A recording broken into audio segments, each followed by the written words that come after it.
All right, everybody, welcome to another edition of the Leadership Blend with your amazing host. Look, I know we took a break. We've been gone since March, but hey, we are back now. And I promise you, this second half of season 2, you are going to be overjoyed. Today, we are going to get into grants and contracts and all that good stuff. And you know I have to bring an expert because that's what I do. So I am so elated to have with me again, for the second time with me, Mrs. Linda Chatmon. How are you doing today, ma'am? I'm great today. How are you? I'm doing well. I'm doing well. Okay, so what, 3 weeks ago? I think three weeks ago she came to the live podcast and blew everybody away, including me. I didn't even bring a pen and a pad, but I feel like I should have. So I had to keep rewinding. I didn't tell you, but I had to keep rewinding it to get all the good information that I needed. So we're definitely going to share that on today. So this episode is for all of you guys that are in ministries, have nonprofits that really desire to write grants to further your work. Today's episode is for you. So without further ado, I'm not going to waste any more time, so we can get right into it. Mrs. Chatmon, tell everybody about yourself, your background, all that good stuff. Absolutely. My name is Linda Chatmon, and I am the CEO of Contracts and Grants, LLC. Been in business 24 years, responsible for about $13.2 billion in government contracts and grants. So I've been doing a long time, have a lot of case studies, and I'm here to share my knowledge with you today. And I'm elated. She brings me so much joy. Y'all know I love knowledge. She brings me so much joy. All right, so let's start from the beginning. For those individuals that have let's start from the very naked beginning. Okay. So LLCs and corporations, what do they need to start this process? For those in nonprofits or churches. Okay, well, the first thing they need to understand is the difference between a nonprofit, a 501c3. And as you know, or may not know, or the audience may not know, that churches automatically get a 501c3 status. But the biggest challenge with churches is, since churches' nonprofit purpose is for religious promotion, you have a lot of churches out there who have their 501c3, but they're doing things outside of religious promotion. And that's when they need to go get an actual 501c3 designation from the IRS. So as long as they're saving souls, they're fine. But as soon as they start wanting to build low-income housing for the elderly, then they've stepped outside of the religious promotion, and then they need to get their own 501c3. So as long as they promote Jesus. There you go.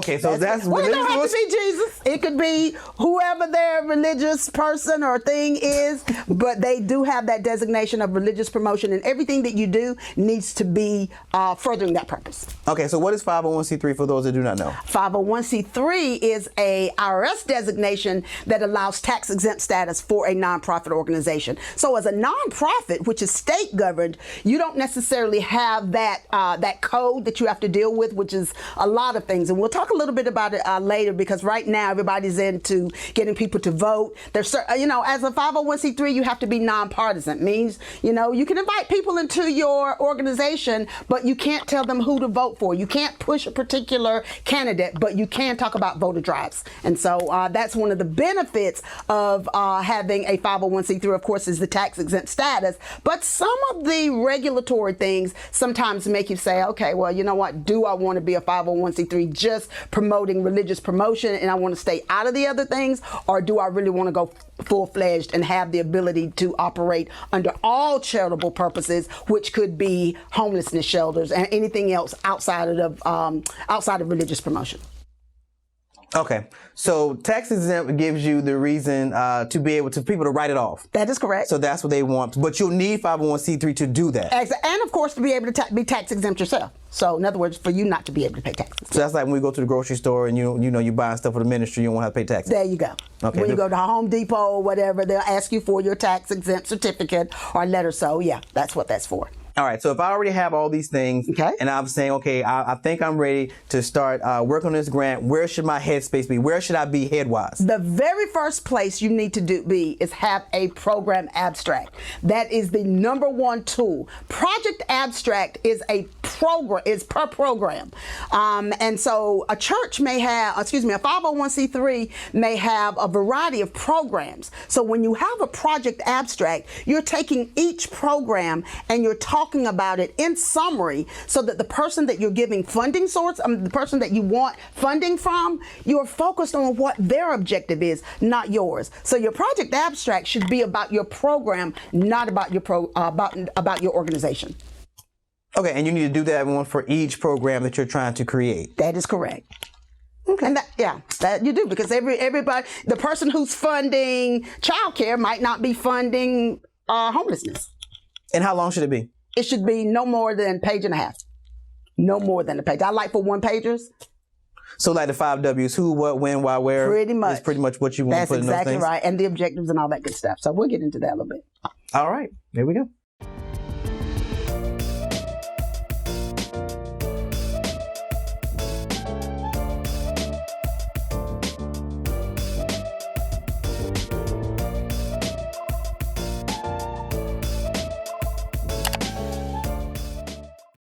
Okay, so when we left, we were talking about headspaces and program abstracts. Mm-hmm. All right, so once I do my program, actually, there was a question before that, because I remember we were talking on the radio show, you were saying that it's best to practice something before you even do all of that. Exactly. So it's not so much about practice. Think of a nonprofit being run just like any other successful business, or even your own buying habits. It's not likely that you're going to buy services from someone who's never done it. You want to see evidence that what they do is good, so that you can determine whether or not that's the vendor that you want to go through. That's what funding sources do. So what funding sources do, they look for your results. So anything that you put in writing, your project abstract, or even having conversations with people, really need to be about the results that you achieve. And so you have people who have these wonderful, great ideas, and we want to do this and we want to do that. And my first question is, okay, great. How good are you at doing it? Of the 10 people that you tutored, how many of them are reading at a higher level now than they were before you tutored them?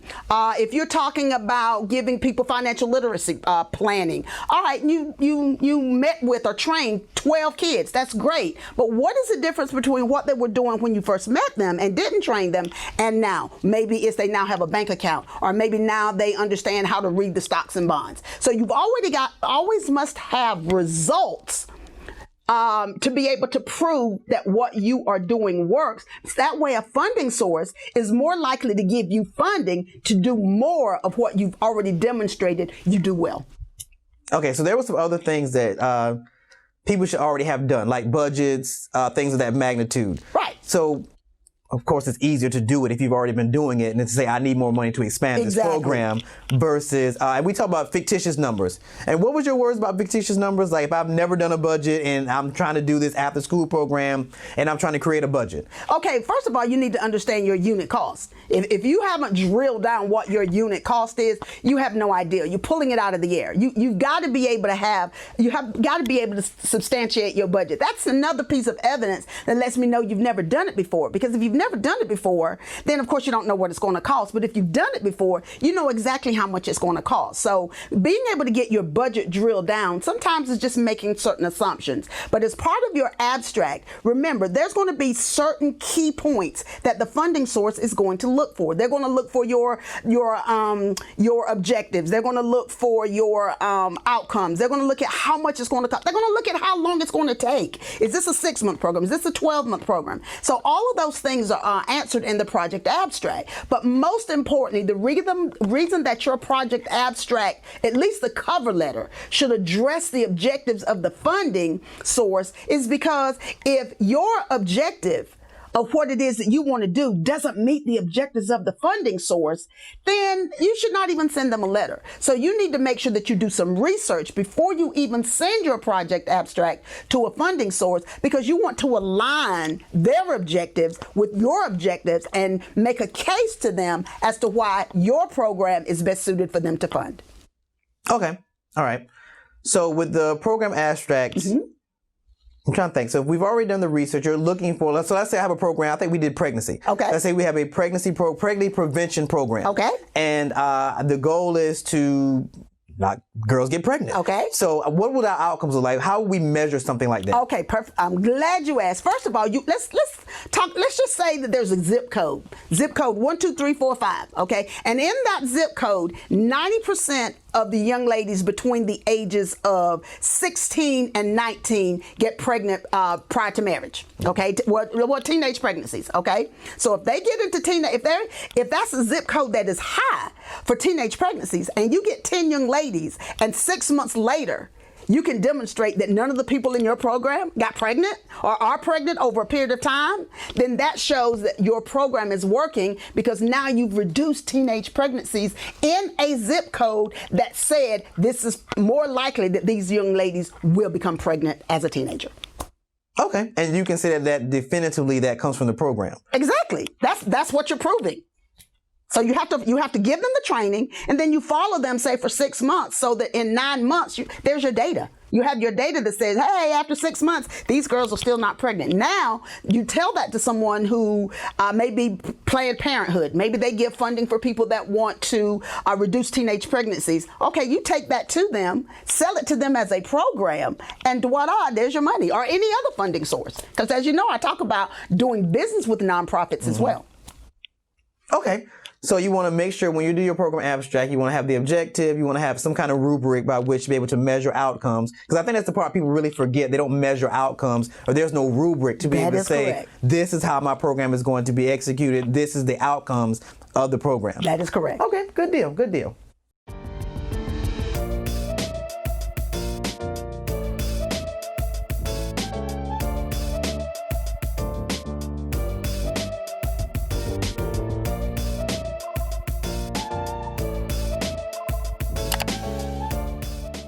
All right, so the program abstract is a good place to leave, because you're going to have to do a lot of work to get that program abstract. Just remember the 5 W's: who, what, when, why, where. That's usually how I approach anything, so it's always a good place to start. Now, this is the part that I'd be falling out laughing at Miss Linda, because she goes in about the job of a grant writer.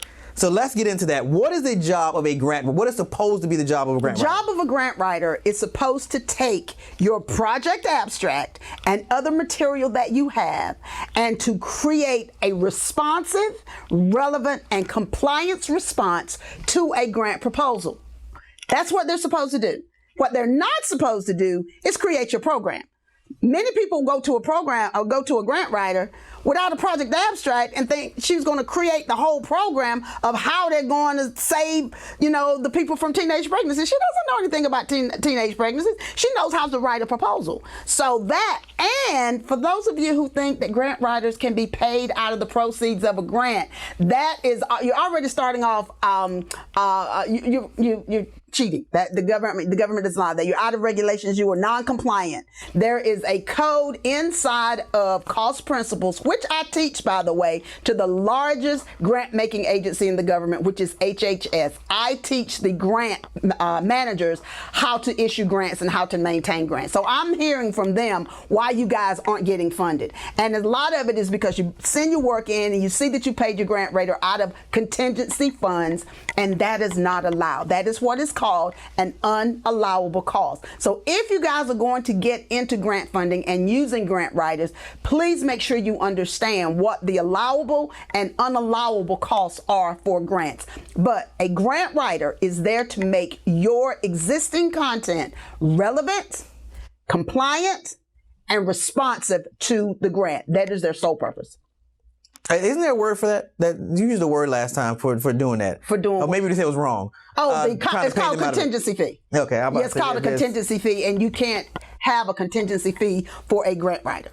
That just goes against the cost principles. So you need to set aside money to pay a grant writer before the grant is even written. Now, you can take it out of your general and administrative costs. I mean, if you already have a budget, you can take it out of that, but you can't take it out of the proceeds of the grant itself. And if you don't have grant writers or grant writing strategy, I don't know what to tell you. I mean, you get your 501c3, you got to have a strategy. I tell everybody minimum 5 project abstracts sent out every single week, because now you're talking about continuous activity. You've got to have a grant writing strategy if you are in need of funds. Otherwise, you're going to be 100% reliant upon donations, and no company, no organization can make it on donations alone. And I'm telling you, it's hurtful for me to see all of the people who are starting these nonprofits using their own money. It's a thing. I'm like, if you're going to use your own money, be a for-profit and get the benefit of owning, and so that when the company becomes successful, you get benefit of ownership. Sell your program to the nonprofit. So if I'm going to use my own money, I'm going for profit. Not to say that you cannot be mission driven with the for-profit company, because you can. You can do for profit and decide what you want to do with the percentage of your profits. If you want to sell training to the Department of Labor as a for-profit company and use 20% of your funds or your profit to generate nonprofit mission, team up with a nonprofit organization. Let nonprofit organizations be your customers. They already have the money. Go to them and sell your programming to them. That way, everybody benefits. They get programming, and you get paid.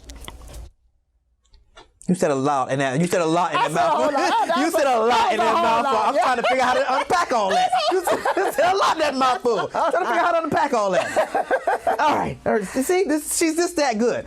All right. So let's stay in that space for a little bit. Okay. The stuff that you see on the opposite side about why people are not getting funded. Just give me a couple of things why people are not getting funded. Okay. They don't understand allowable and unallowable costs. There are three pillars to There's three pillars to successful grant writing. One is relevance. Responsiveness. That means, did you address every single thing in the box? Did you check the box? Second one is relevance. Is what you put in is it right? It's one thing to respond, but did you have the right? And then compliance is, did you do everything that it said to do the way it said to do it? And believe it or not, sometimes it's as simple as font size that can get you removed from competition. If they tell you to put it in 11 size font and you put it in 12, they're not going to even read your program. It could be the greatest program in the world, but if you can't follow directions, if you are not compliant with the response requirements, your proposal is not going to even get looked at. Even the font size? Even the font size. Font size, time. Oh, the first one is, okay, if they say 11 o'clock, 11:01, it's not being, in fact, most computer systems won't even accept it. I've had people spend thousands of dollars on the grant and then but they're like 5 minutes behind. They were like, oh, we're just 5 minutes behind. I was like, okay, well, that proposal didn't even get submitted. What do you mean? It didn't get submitted. I told you to submit it the day before, but it happens. It happens. So gotta have somebody on your team that understands all that. Following directions is key. Yes, it is. Clearly, it's key. So remember, following directions. We can do all this great work, but following directions is key. So remember that.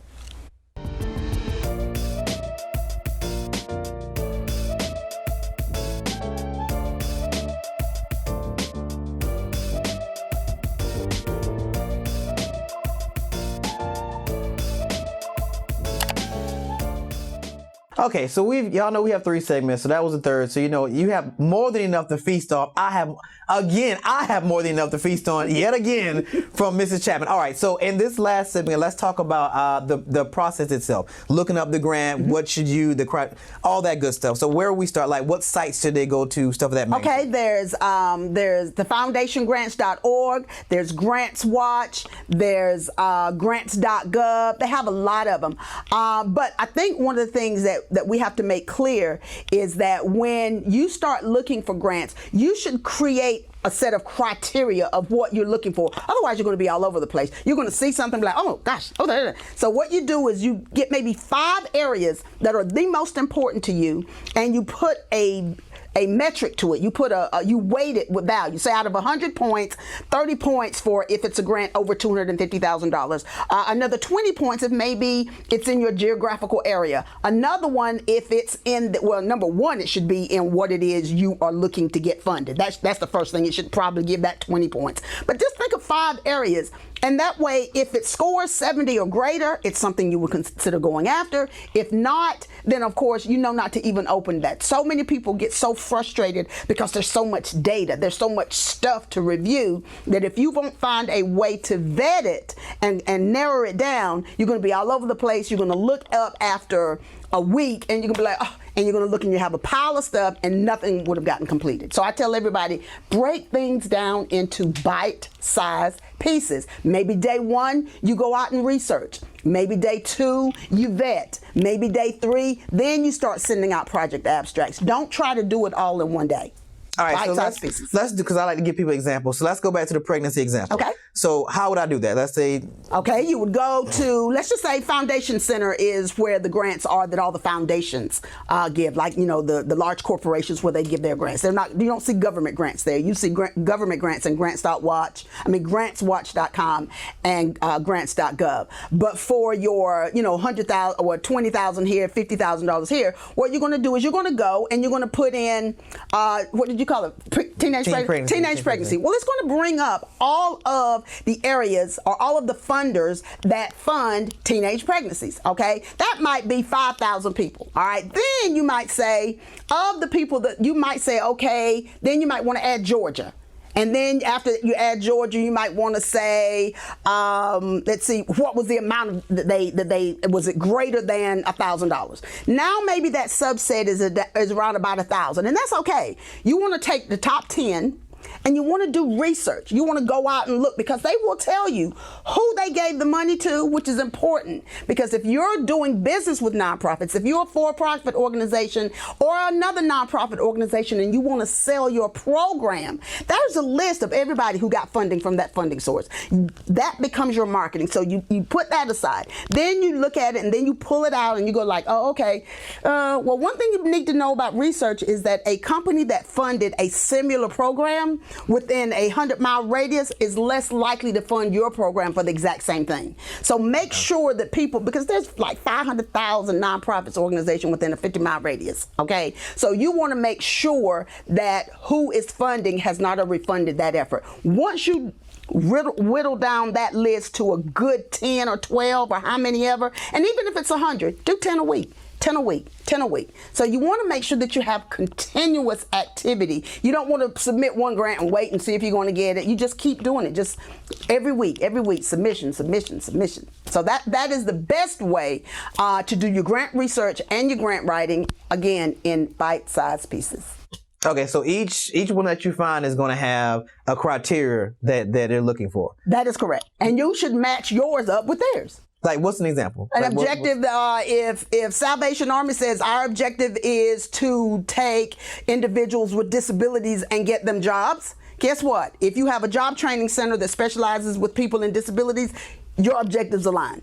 So you definitely want to reach out to that person. You don't want to reach out to a company that just does job training because they have a specific objective.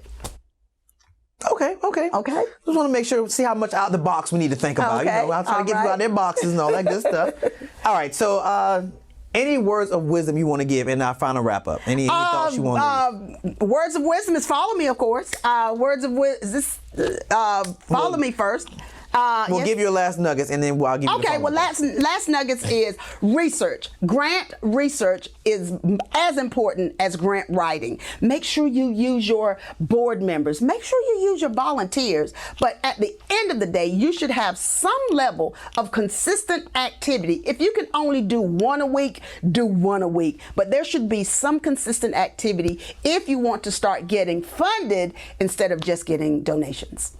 All right, how does everybody get in touch with you? And look, y'all don't bombard her because I'm doing that. So don't bombard her because I'm first in line. But how does everybody get in touch with you? Well, my Instagram is Ms. Contracts and Grants. That's MZ Contracts and Grants. And that's pretty much where I do all my content. And today just happens to be Monday. Every Monday between the hours of 5 and 6, I do a free Q&A. So you can go to my page right now and ask a question, and I'm going to go live, and I'm going to answer all of your questions. I post content every day, and I'm finding that people really like that. I'm giving some great ideas. So if you have some questions, chances are I've answered it in the content portion of my Instagram page. I go live all the time. Every week I pick a business to do business with or to fund. I have great followers, very engaging, and I'm giving away a project abstract this week to a company that I choose. So just register your business with me, link in bio, and you'll be hearing from me in terms of whether or not you are chosen for some of our services that I'll be giving away. Oh, and the best thing is, instead of just consulting and training now, this week I opened up our grant writing services. So many people wanted us to do it. I call myself being, I don't know, semi-retired, and I was just going to coach, but I'm finding that a lot of people are having a challenge with learning how to write persuasively so that they can get grants. So this week I opened up my grant writing services, so hopefully there's something there for you. I'm mad because you behind the curve. I thought you were already doing grant writing services. How you thought you could get away with that? I know. You know everything from both sides. Like, how do you? Well, I had kind of focused 2020 on consulting because we were full with clients. I have to say we were pretty full, and I thought that people just wanted to know how to do it, and they do want to know how to do it. But once they know, they don't execute. So I was like, okay, let me give you some starter packages. I'll write everything for you. Now all you have to do is submit it. So one of my starter packages is called the Nonprofit Starter Package, and I write your project abstract for you. I write your cover letter. I get you 20 funding sources that I send the cover letter, the project abstract to. I maintain a pipeline, give you a whole list of grants that you're eligible for. So I'm trying to take all the work out for you. So hopefully I'll be seeing you. I'm so over you in this moment. I'm just so over you in this moment because you're just so amazing, and I so appreciate you for being here. I will be honest. I took the Grantwriting with Grantwriting USA. Okay. And I have not written one since. I was like, this is like doing a dissertation. I was working on my doctorate. I was like, this is like doing a dissertation. Yeah. I'm good. I don't want to do this. That's right. I'm good on it. That's right. All right, so there you have it, everybody. Of course, we have to bring her back later on because she can't get this all in one sitting. Even with the radio show, we still couldn't get this all in one sitting. Like, it's just too much. Thank you again to Ms. Linda Chatmon for being with us on today. Thank you for having me. And we will see you on next Monday. I cannot remember who the guest is, but it's on the website at ricecommunity.com. Remember, that's Rice with a W, so WRICcommunity.com. And we will see you same time, same place on the Leadership Blend television show with your host, Ricardo D. Rice.